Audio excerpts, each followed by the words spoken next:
Question number first है students, find this and this. हाँ भाई, इनकी वैल्यूज फाइंड करनी है। ये लिखा हुआ है स्टूडेंट्स 64 की पावर 1/2।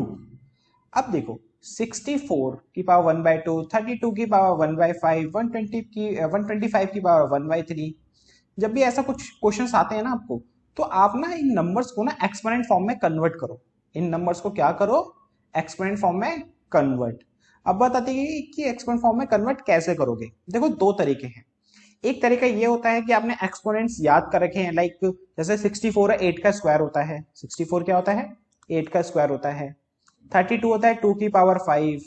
125 होता है 5 की पावर 3। या आपने एक्सपोनेंट्स याद करे हुए हैं, या अगर आपको याद नहीं है तो दूसरा तरीका क्या है स्टूडेंट्स, एलसीएम लेके करने का। तो अभी हम एलसीएम लेके करते हैं। मैं समझता हूं कि अभी आपको फिलहाल याद नहीं है, तो उस हिसाब से मैं आपको एलसीएम लेके कराता हूं। 64 है ना, तो 64 का आप एलसीएम लो एक्सपोनेंट फॉर्म में कन्वर्ट करने के लिए। इनको 2 की डेल में ये 32 बार में, 2 की डेल में ये 16 बार में, 2 की डेल में ये 8 बार में, 2 की डेल में ये 4 बार में, 2 की डेल में ये 2 बार में, 2 की डेल में ये 1 बार में। तो भाई 1 2 3 4 5 6, तो 64 का एलसीएम आया 2 की पावर 6। तो 64 को लिख सकते हैं हम 2 की पावर 6। अब इस पूरे की पावर क्या लिखा हुआ है स्टूडेंट्स, 1/2। अब देखो 2 की पावर 6 उस पूरे की पावर 1/2। तो यहां हमारा लॉ लग रहा है कौन सा, a की पावर n और उस पूरे की पावर m वाला। और इसका फॉर्मूला होता है इन सिचुएशन में पावर्स को मल्टीप्लाई कर दो बेस एज इट इज। तो भाई 2 की पावर 6 को मल्टीप्लाई करना है 1/3 से। 3 से 6 कैंसिल 2 बार में, और 2 बचा 2 का स्क्वायर, और 2 2 जा होता है 4। देखो 2 का स्क्वायर का मतलब क्या हुआ स्टूडेंट्स, 2 को 2 टाइम्स मल्टीप्लाई करना है, और 2 2 जा 4 होता है। तो कुछ इस तरह से कर लेंगे इस क्वेश्चन को हम लोग। अब यह है 32 की पावर 1/5। अब 32 का एलसीएम निकालते हैं। 2 की टेल में 16 बार में, 2 की टेल में 8 बार में, 2 की टेल में 4 बार में, ये 2 की टेल में ये 2 बार में, 2 की टेल में ये 1 बार में। तो 1 2 3 4 5। तो 32 को एक्सपोनेंट फॉर्म में हम क्या लिख सकते हैं, 2 की पावर 5। जितने भी देखो ये 2 आया ना, उसकी पावर में डाल देते हैं 2 की पावर 5।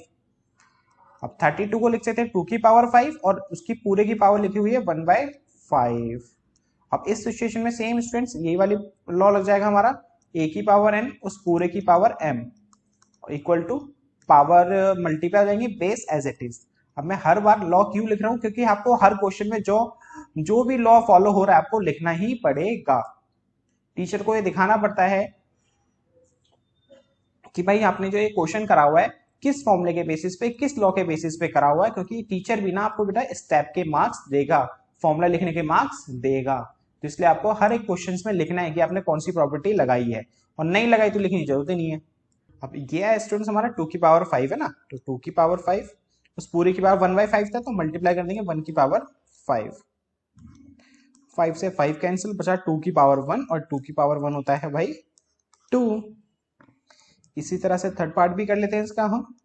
125 125 आता है भाई 5 की टेल में 25 बार में, फिर 5 की टेल में 25 5 बार में, फिर 5 की टेल में 5 1 बार में।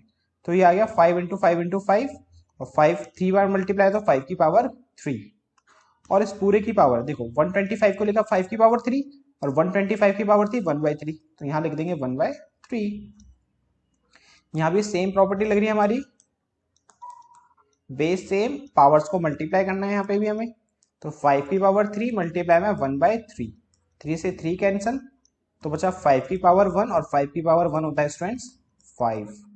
तो इसका आंसर आ गया आपका 5।